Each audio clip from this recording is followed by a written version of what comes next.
Забрать боеприпасы. Та там ти що затарено?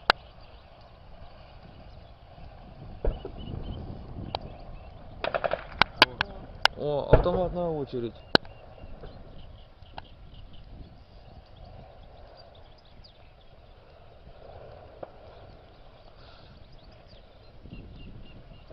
Там стреляют.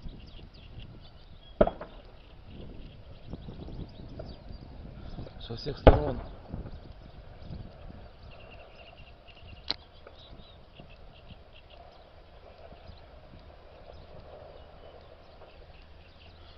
Что, живем мы в каком, да, районе? Да. Район боевых действий.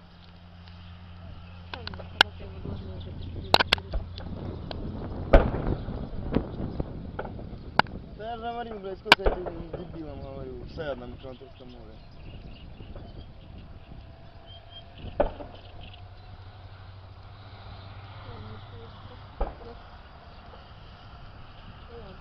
Я вижу.